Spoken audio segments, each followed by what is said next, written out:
The general theme from the last 2 years of making updates to the cube has been to decrease the overall power of the main deck monsters and instead increase the amount of spells and traps that can disrupt and change the outcome of the battle phase. What I'm talking about by this is more cards like Metal Morph, Counter, Gate, Over-Exaggeration, etc. Types of cards that are able to swing the outcome of the battle phase. The downside of this type of approach is that it can seriously disincentivize attacking. And when the whole point of the battle phase, or the whole point of the cube is to revolve around the battle phase, that means that the best way to account for this is to add in more cards that are able to destroy spell or trap cards, to be able to make the right predictions, pop cards so that way you can make clean attacks. Now, with that being said, we're going to get on to the topic of today's video, which is some of the newest inclusions into the cube that I'm most excited about. And first, I want to talk about Security Orb. So this is a really old card from the GX era.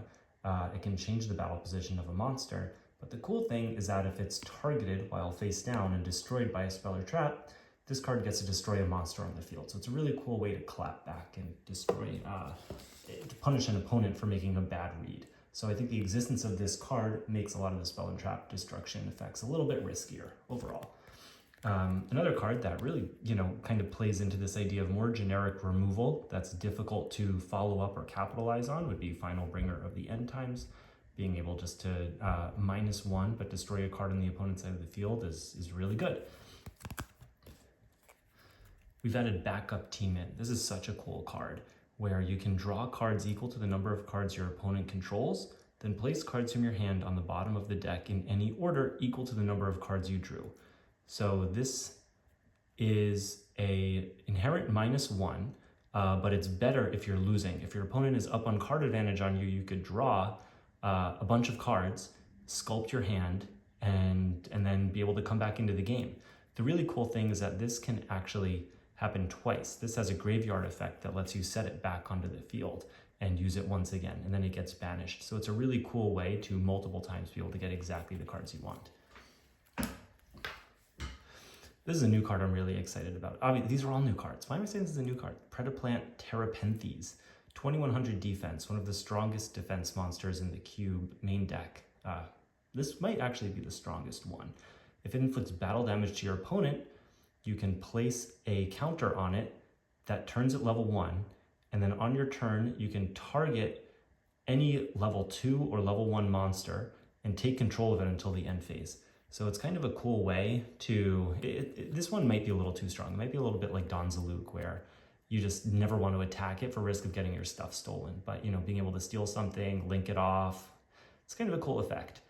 So I'm curious to see how this one goes. We've also added in our first ever Pendulum monster into the cube.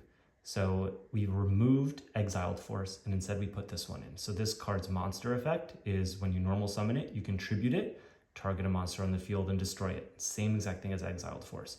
But its Pendulum effect, if you put it in the spell or trap card zone, you could target another spell or trap on the field, destroy this and that. So basically play it as a monster, destroy a monster, play it as a spell or trap, destroy a spell or trap. Just figured it was a more versatile card than Exiled Force, and kind of excited to see how this one goes. Gorgonic Golem. If this card's destroyed by battle and sent to the graveyard, the attack of the monster that destroyed it becomes 0 permanently. It also has an effect to banish from graveyard to lock down a spell or trap, so it can't be activated that turn. Kind of cool card, 1200, decent beat stick as well. Obviously the first Link monster, Haggard Lizardos. Really curious to try this one out, see how it's able to change the way the dynamic of the game is played. I think the rest of these are all extra deck monsters. So Ripple Bird, right, it has 2 effects. One, it's able to boost the attack of all monsters by 500 when it's in attack mode. And when it goes to defense mode, if all monsters are defense mode, then the opponent just can't attack. And you can detach to change the battle position of any monster on the field. So you could flip up face down monsters with this effect. You can attack with it and then automatically change it to defense mode. You could turn something else to defense mode to kill it. Just a really versatile card. I'm really excited to see some of the ways this is used.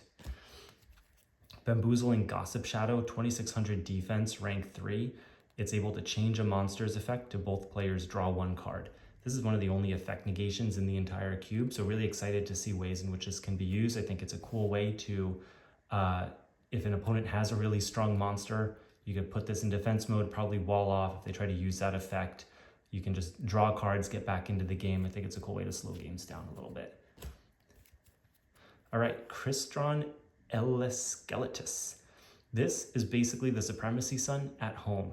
So all monsters your opponent controls lose 500 attack and defense. That effectively means this guy has 3,100 attack, 2,600 defense, which is huge, right? The fact that now there's a level 7 that's generic that can get over 3,000 attack, that's really good and might be just too strong on its own. I'll have to think about the power curve of all the extra deck monsters.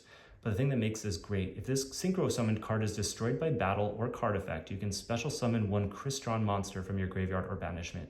This is the only Crystron monster in the cube, so if he's destroyed, he can just come back. This can only happen once though, so unlike the Supremacy Sun, which could come back multiple times, this may be a little bit more fair and able to be dealt with. And also the fact that it's available for both players right from the extra deck means that it's not just entirely based on the player who drew it or who got it in their deck and then all of a sudden they win because they summoned it. I think the fact that this could be grabbed by either player first adds a degree of skill in terms of like rushing to get this card and the opponent thinking about how to play around it. I bet this card might get banned, but I'm curious to see how it works out for us. Next up, Ancient Fairy Life Dragon, level 8 synchro. You're always going to be synchro summoning this in defense mode. So when it's synchro summoned, you can draw a card.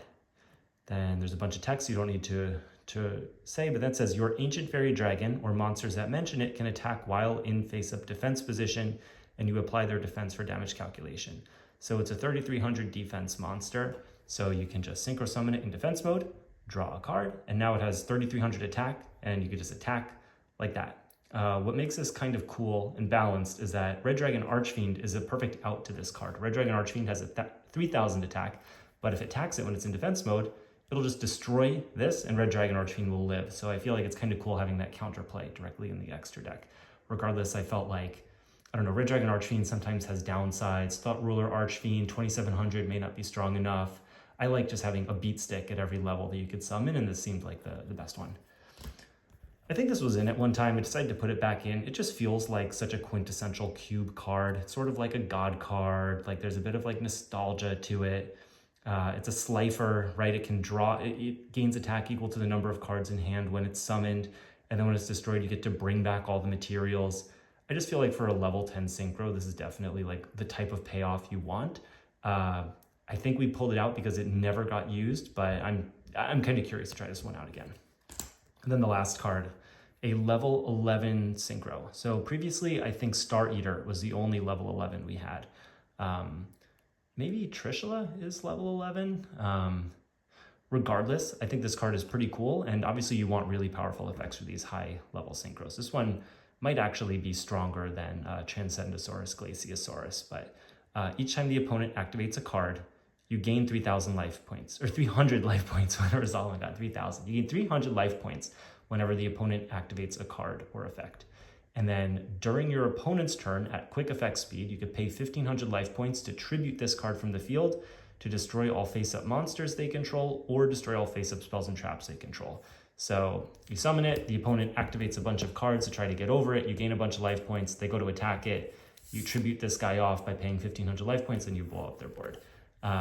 Maybe it's too good, again, but I feel like it's probably right within the power curve, and I think generally what we're seeing is a lot of the other main deck monsters are weaker, and there's a lot more ways to remove things off the field, and because of that, I think the extra deck monsters can get a little bit more powerful without dramatically increasing the pace of the games, but creates kind of bigger overall boss fights that happen with the extra deck monsters. To me, I think that's a really fun way of playing Yu-Gi-Oh! And so I'm excited to see how some of these duels go over the next couple of times that we play.